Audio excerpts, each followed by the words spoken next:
V-Guard presents कौन जीत रहा है, को पावर्ड बाय सेंसोडाइन एंड विमल। बोलो जुबां केसरी। 380 सीटों पर चुनाव हो चुके हैं और आप लोगों ने यह दावा कर दिया है कि 270 सीटें हासिल कर ली हैं भारतीय जनता पार्टी ने, मोदी जी को पूर्ण बहुमत मिल गया है। इस दावे का आधार क्या है? देखिए, गृह मंत्री अमित शाह जी ने बहुत साफ कहा है, हमारी पार्टी का अपना असेसमेंट है और उसके आधार पर दावा है। और देखिए, हमारे दावे हमेशा लोगों को जल्दी समझ में नहीं आते हैं। जब 2014 था, हमने कहा 272 पार करेंगे, कितने लोग मानते थे? 272 पार किया। 2019 में कोई सर्वे दिखाइए जो हमें 270 भी दे रहा हो, हमने कहा 300 पार करेंगे, 300 पार किया।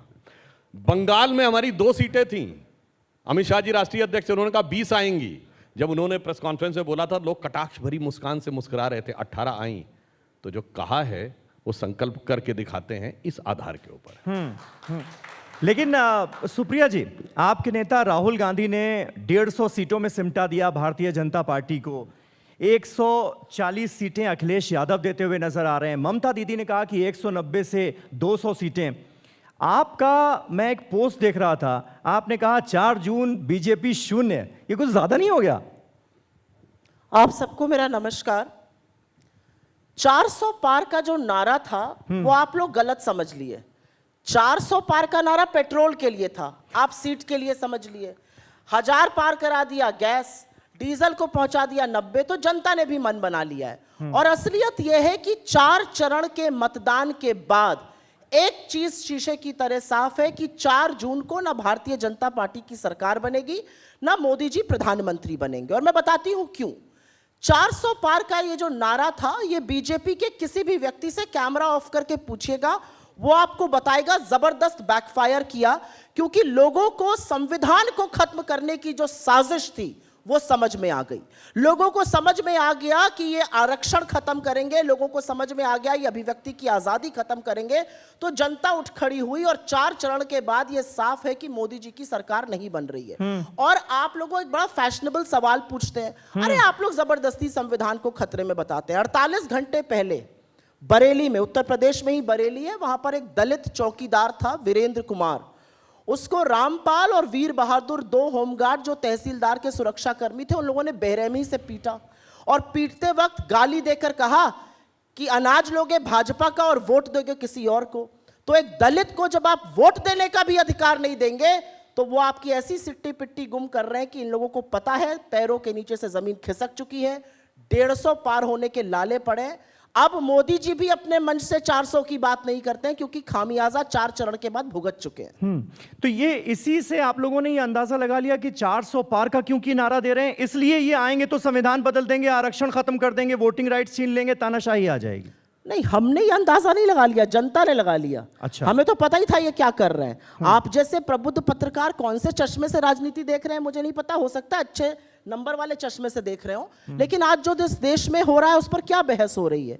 एक दलित चौकीदार को पीटा जा रहा है क्योंकि वो अपनी मर्जी से वोट डाल रहा है, उस पर कितने टीवी डिबेट हो रहे हैं। आज सवाल इस बात का है, आज सवाल इस बात का है कि एक आदिवासी के सिर पर भाजपा का नेता मध्य प्रदेश में पेशाब कर देता है, उस पर कोई टीवी डिबेट नहीं है। आज टीवी डिबेट इस बात पर नहीं है कि कोर्ट जिसके खिलाफ चार्जेस फ्रेम कर रहा है उसको, उसके परिवार को आप टिकट दे रहे हैं, कहां पर इस पे हो रहा है। आज डिबेट इस बात पर नहीं है कि एक बड़ी प्रबुद्ध पत्रकार को मोदी जी कहते हैं मैं हिंदू मुसलमान करूं तो मैं सार्वजनिक जीवन में रहने योग्य नहीं हूं। 24 घंटे में पलट गए, 24 घंटे में हिंदू मुसलमान करने लगे। जिस व्यक्ति का वजूद इस विषाक्त राजनीति के बल पर है, वो ऐसी बातें कहता है, आप लोग डिबेट नहीं करते। तो हमसे मत पूछिए, जनता को समझ में आ गया और जनता ही हिसाब कर रही है। सुधांशु जी, मुझे लगता है इसका जवाब देना चाहिए, क्योंकि ये हिंदू मुसलमान वाली जो बात हुई, प्रधानमंत्री नरेंद्र मोदी ने महाराष्ट्र में एक चुनावी रैली को संबोधित करते हुए कहा कि कांग्रेस पार्टी ये चाहती है कि इस देश का जो बजट है उसका 15% मुसलमानों पर खर्च किया जाए। और मैं जब मुख्यमंत्री था तब भी ये थॉट सामने आई थी, लेकिन हम लोगों ने विरोध किया और उसके बाद ये मुमकिन नहीं हो पाया। अब फिर कांग्रेस पार्टी के लोग अगर सत्ता में आ गए तो यही करेंगे। देखिए, वो जवाब देने से पहले संख्या का भी बता दूं। देखिए कितनी विविधतापूर्ण संख्याएं हैं। अखिलेश यादव 140, राहुल गांधी 150, प्रियंका जी 180, ममता बनर्जी 195 से 200, केजरीवाल 230। अरे भाई कोई नीलामी लग रही है क्या? इतना एक, इतना दो, फिर रेट बढ़ गया। इससे समझ में आता है गठबंधन का नेता तो छोड़िए, संख्या पर एक मत नहीं है, खाम में हवा में लट्ठ बांध रहे हैं। हमारे यहाँ एक ही नेता, एक ही विचार और एक ही संख्या, कोई किंतु परंतु और दुविधा नहीं है। अब दूसरी बात बताता हूं, जो संविधान की बात कही। संविधान जानते हैं, संविधान किसके जमाने में खतरे में आ चुका था, बदला जा चुका था? मैं आपसे पूछना चाहता हूं, संविधान के अनुसार भारत की हाईएस्ट एग्जीक्यूटिव बॉडी क्या है? Union cabinet. उस यूनियन कैबिनेट के ऊपर नेशनल एडवाइजरी काउंसिल किसने बनाई? संविधान को आपने तार तार किया ना। भारत का प्रधानमंत्री मिलता था, जब कोई विदेश का राष्ट्राध्यक्ष आता था, दर्जनों वीडियो अवेलेबल हैं कि वो सोनिया गांधी जी से मिलता था, जो कैबिनेट रैंक में थी। सोचिए, भारत के संविधान में के अनुसार सर्वोच्च संस्था कैबिनेट द्वारा पारित प्रस्ताव को तार तार करके फाड़ के फेंक दिया गया। यह भारत के संविधान के साथ था।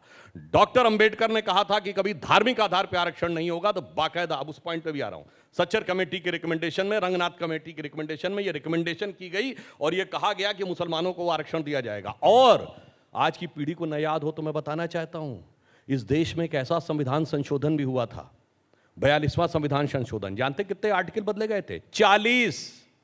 40 आर्टिकल में अमेंडमेंट, 14 आर्टिकल नए जोड़ दिए गए, 2 नए पार्ट जोड़ दिए गए, एक शेड्यूल चेंज कर दिया गया, preamble of the constitution change कर दिया गया, 20% कॉन्स्टिट्यूशन बदल दिया गया। संविधान की उद्देशिका, वो प्रीएम्बल जिसे भारत की आत्मा कहा था, संविधान की आत्मा, वो बदल दिया गया।